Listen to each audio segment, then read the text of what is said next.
Hello and welcome back to the Actual News Podcast. Today is Monday, December 30th, and today I have for you former President Carter passes away at 100.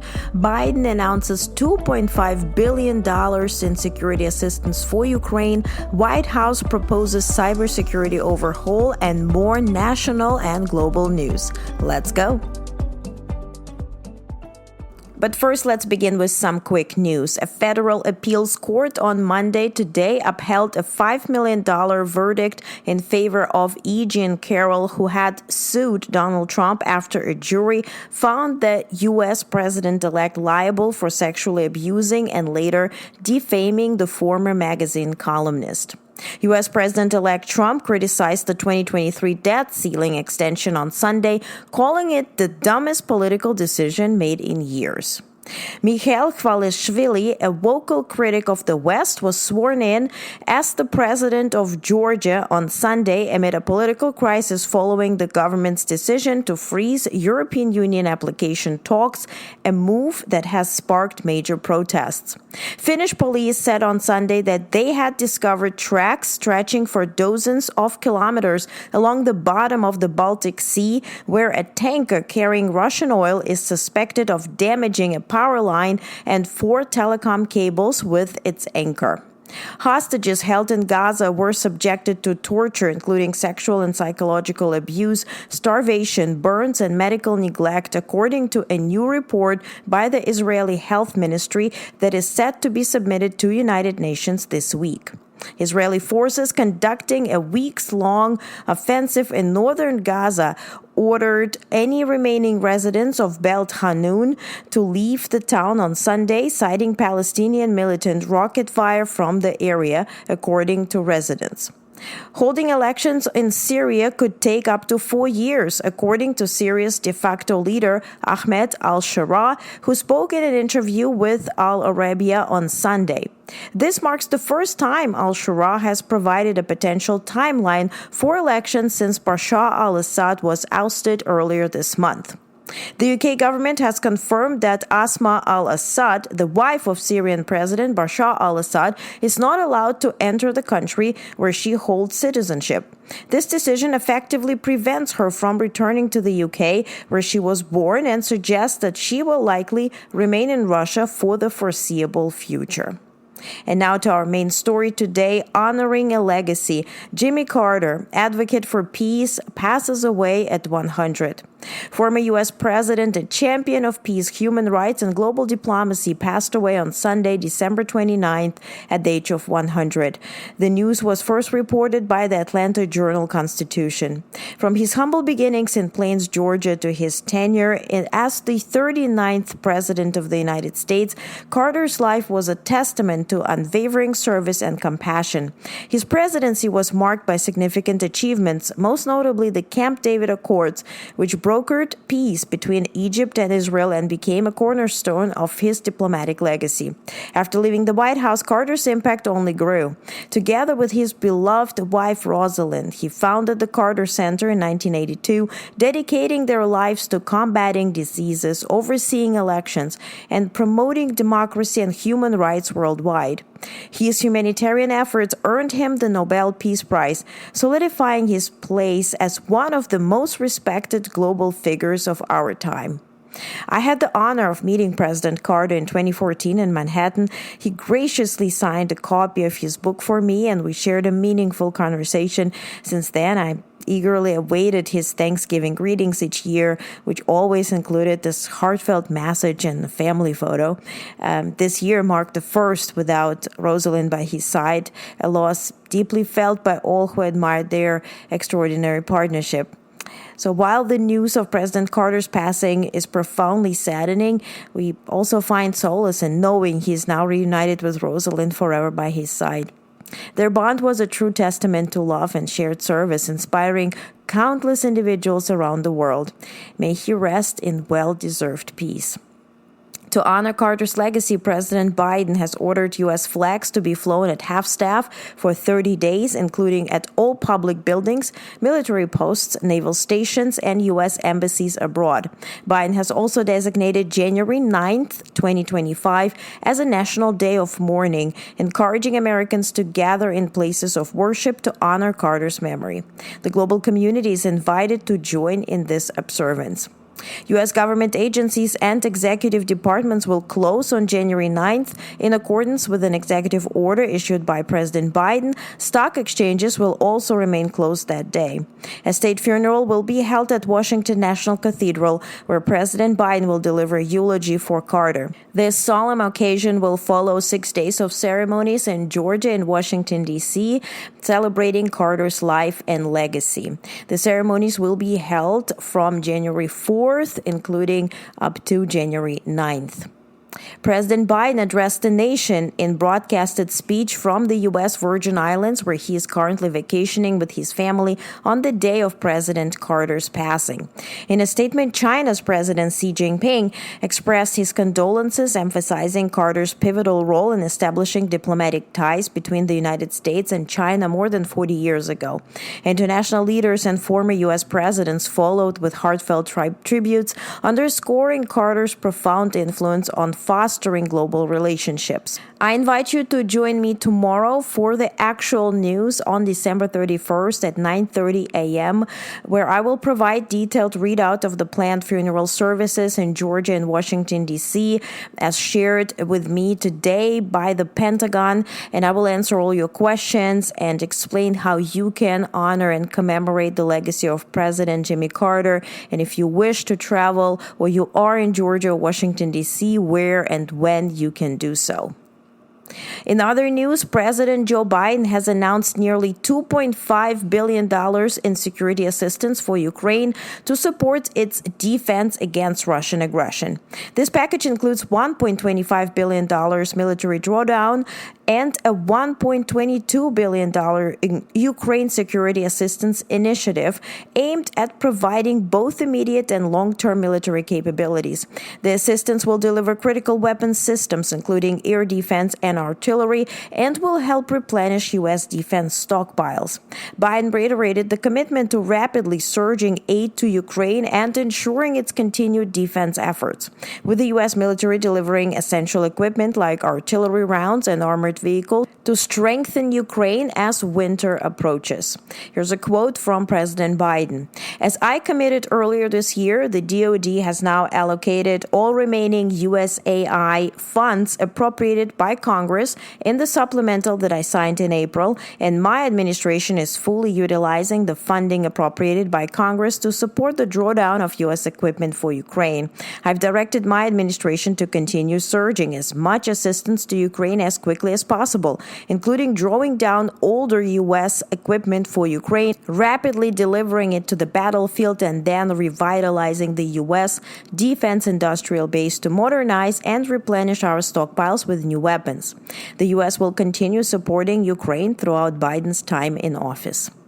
Secretary of the Treasury Janet Yellen announced the disbursement of $3.4 billion in direct budget support for Ukraine, emphasizing the critical role of U.S. financial aid in Ukraine's defense against Russia's aggression.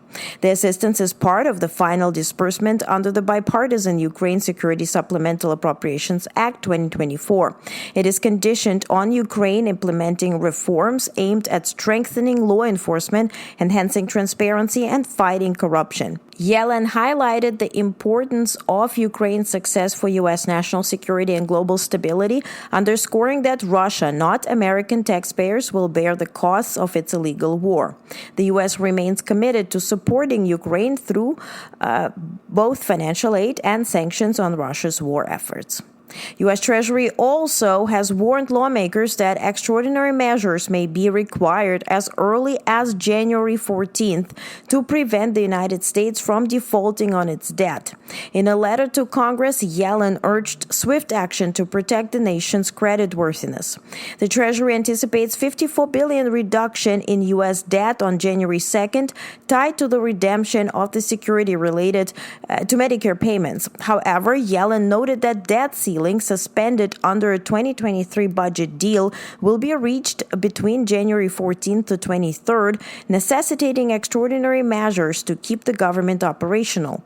Congress must address the debt ceiling by next year to avoid a default, which could have catastrophic economic implications. Historically, Congress has adjusted the debt limit 103 times since its first cap of $45 billion was set in 1939. Today, publicly held debt stands at 98% of U.S. GDP, a significant increase from 32% in just 2001. Failure to act would prevent the Treasury from meeting its obligations, underlining the urgency of bipartisan cooperation on this politically fraught issue. On Monday, the Biden administration announced steps to protect the Ruby Mountains in northeast Nevada from oil, gas, and geothermal development for 20 years. The Interior Department approved the U.S. Forest Service application to withdraw 264,442 acres of federal land from such leasing, initiating a 2-year pause in a 90-day public comment period on the proposed 20-year withdrawal. Interior Secretary Deb Haaland highlighted the area's scenic value, cultural heritage, wildlife, and economic importance through outdoor recreation.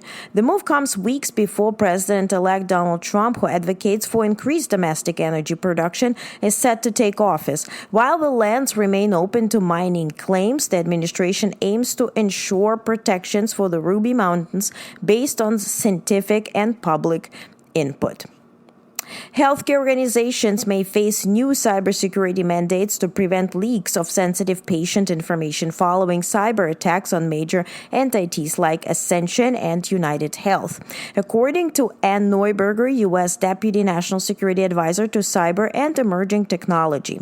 Speaking to reporters on Friday, Neuberger emphasized the urgency of these measures, citing the more than 167 million Americans affected by healthcare data breaches in 2023 alone.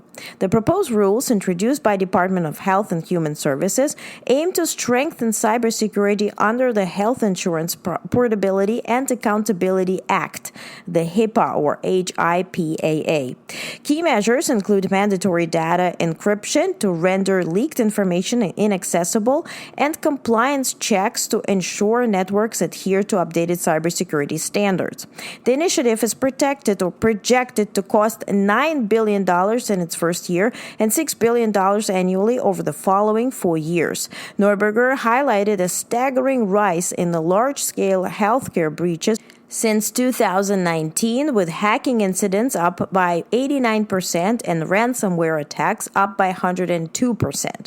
Hackers targeting hospitals and healthcare data have forced facilities to operate manually and expose sensitive information, including mental health records, on the dark web. Such breaches create opportunities to blackmail and threaten patient privacy. Quote, "One of the most troubling issues we face is the hacking of hospitals and healthcare data," Neuberger said. The HHS has not yet commented on the proposed changes. A U.S. appeals court has reinstated a nationwide injunction halting the enforcement of the Corporate Transparency Act, the CTA, a law requiring corporate entities to disclose their real beneficial owners to the U.S. Treasury Department. The decision comes just weeks before January 13th deadline that would have required most companies to submit their reports. A U.S. law targeting Chinese-owned TikTok has drawn sharp criticism from free speech advocates who linked the measure to censorship practices associated with authoritarian regimes. On Friday, PEN America, Columbia University's Knight First Amendment Institute, and Free Press filed an amicus brief urging the Supreme Court to overturn the federal law, which seeks to either ban TikTok or force its sale. The groups argued that the law unlawfully infringes on Americans' First Amendment rights by restricting access to foreign media and noted that, quote, "it recalls practices that have long been associated with repressive governments," unquote. They emphasized that any action against TikTok must carefully balance national security concerns with constitutional freedoms. In a parallel development, President-elect Trump petitioned to Supreme Court to delay the looming deadline for potential TikTok ban set for the day before his inauguration. Trump's attorney, D. John Sauer, argued that the incoming president's, quote, "unique skills and mandate position," unquote, make him the best to negotiate a resolution that addresses security concerns while safeguarding the platform's future. Trump, who originally called for a TikTok ban in 2020 due to its Chinese ownership, reversed his stance after a recent meeting with billionaire investor Jeff Yass, a significant TikTok backer. Following the meeting, Trump received a substantial donation from Yass, prompting speculation about the potential impact of private interests on public policy decisions. The controversy highlights the ongoing tension between protecting national security and preserving free speech, as the fate of TikTok hangs in the balance. Meanwhile, William Webster, who's 100 years old, he's former FBI director under Presidents Carter and Reagan and CIA director under Reagan, has called on the Senate to reject the nominations of Kash Patel and Tulsi Gabbard. Webster emphasized the need for nonpartisan leadership and experience in key positions, stressing that the safety of the American people and the families of senators depends on these qualities.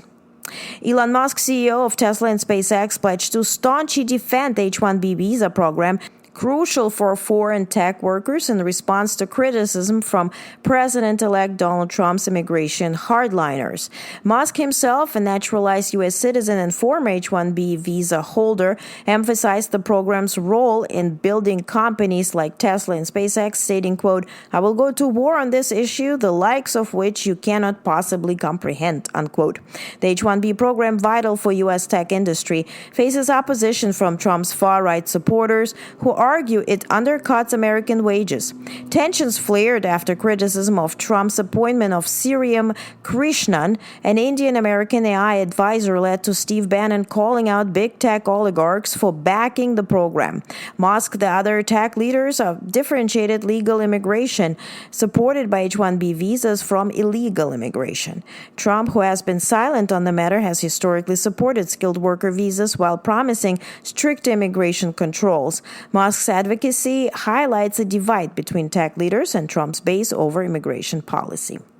German politicians from both government and opposition criticized Elon Musk for endorsing the far-right Alternative for Germany, the AfD party, in an opinion piece published in Welt am Sonntag. Musk, set to serve as an advisor in President-elect Trump's administration, praised the AfD's stance on regulation, tax, and market deregulation, calling it the only party that could save Germany. The endorsement comes as Germany prepares for elections on February 23rd, following the collapse of Chancellor Olaf Scholz's coalition government. Politicians, including opposition leader Friedrich Merz, labeled Musk's intervention as intrusive, while Saskia Esken of Scholz SPD warned against external influences undermining democracy. The AfD, running second in the polls, could disrupt centrist coalitions, though mainstream parties have vowed to avoid alliances with them. The editor of the Welt opinion section resigned following the commentary's publication, while the paper defended its decision as a commitment to free speech. Russian President Vladimir Putin issued a rare public apology to Azerbaijan's President Ilham Aliyev after an Azerbaijan Airlines flight crashed near Aktau, Kazakhstan, following Russian air defense activity against Ukrainian drones. The Kremlin expressed condolences but stopped short of admitting responsibility, despite Azerbaijan's assertion that the plane was subjected to external interference in Russian airspace. The crash killed 38 people, with 29 survivors reporting a loud bang before the incident. The tragedy highlights the risks of civil aviation near conflict zones, drawing parallels to prior incidents involving civilian aircraft and military activity.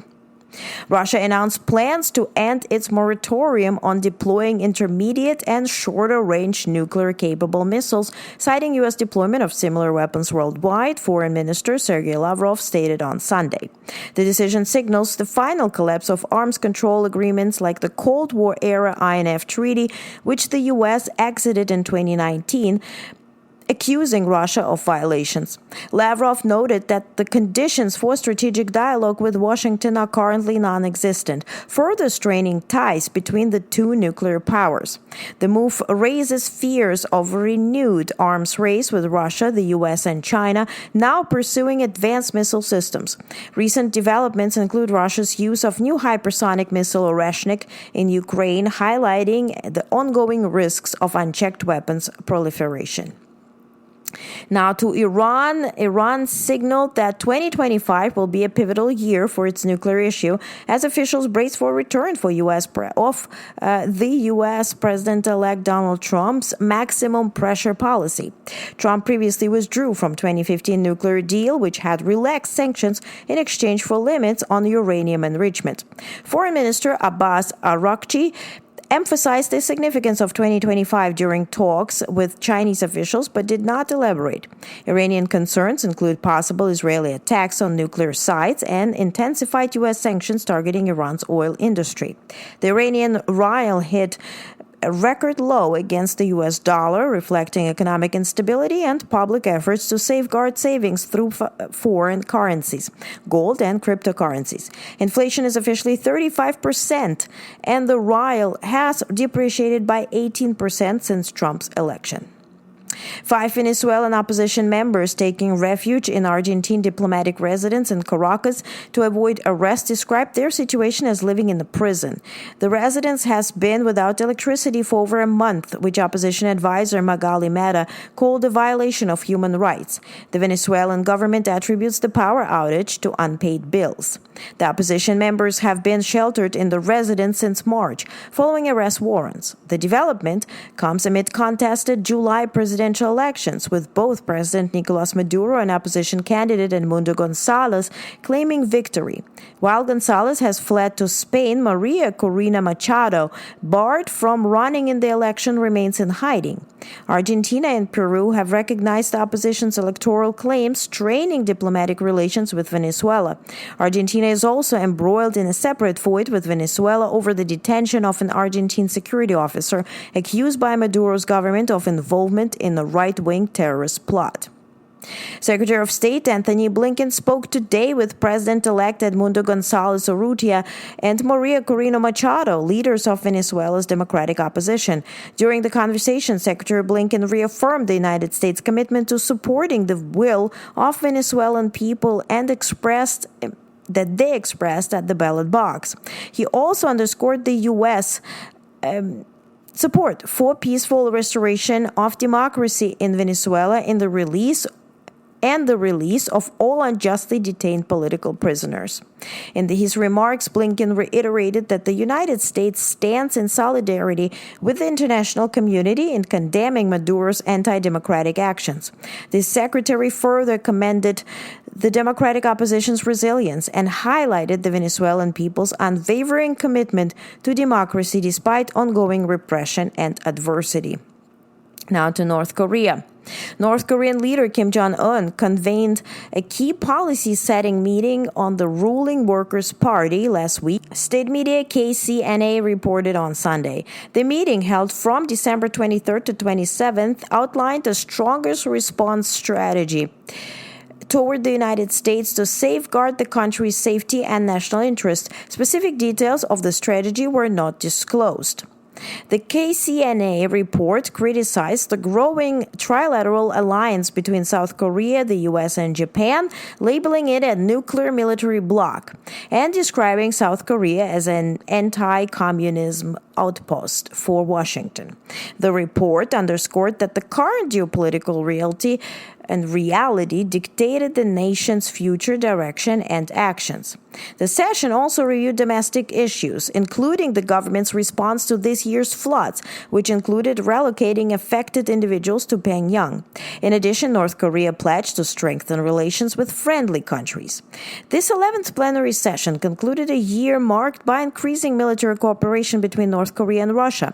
A summit between Kim and Russian President Putin earlier in this year resulted in a mutual defense agreement, which has drawn criticism from Washington and Seoul. The U.S. and South Korea have confirmed that North Korea has dispatched troops to support Russia in its war against Ukraine, which reports indicating they have suffered significant losses. Just last week, North Korea reportedly lost 1,000 troops in Kursk region while attempting to push Ukrainian forces out of Russian territory following their incursion. The Workers' Party plenary sessions, often held at year-end, are traditionally used to announce significant policy initiatives. While Kim Jong-un has previously delivered New Year's speeches, it remains unclear if he will continue this practice in 2025. The death toll from GU air crash in Muan, South Korea has climbed to at least 179 as officials investigate potential causes, including a possible landing gear malfunction and reports of a bird strike.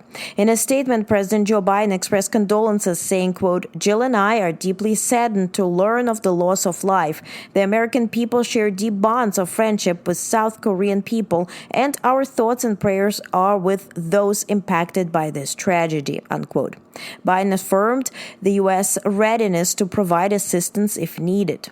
Now, an update is that today, a second South Korean Jeju Air Boeing 737-800 faced landing gear issues but returned safely, Yonhap reported. South Korea has ordered inspections of all Boeing 737-800s in the country.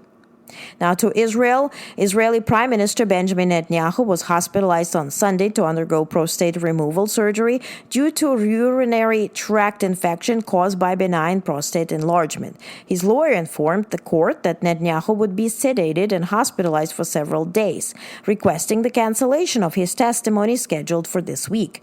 The court agreed. During his recovery, Justice Minister Yarif Levine, a close ally, will serve as acting prime minister. Netanyahu's health is a concern given the ongoing regional tensions.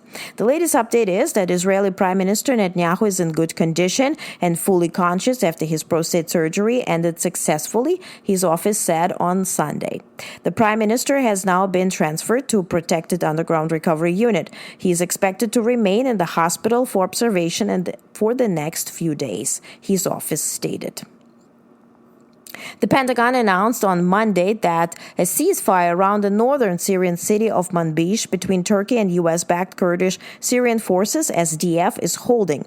This follows a Washington-brokered ceasefire earlier this month after fighting erupted amid broader regional unrest. Pentagon spokesperson Sabrina Singh confirmed the ceasefire's stability despite earlier Turkish denials of such an agreement. The SDF, led by YPG militia, is a key U.S. ally against Islamic State militia, but is viewed by Turkey as an extension of the outlawed Kurdistan Workers' Party, PKK, which is considered a terrorist organization.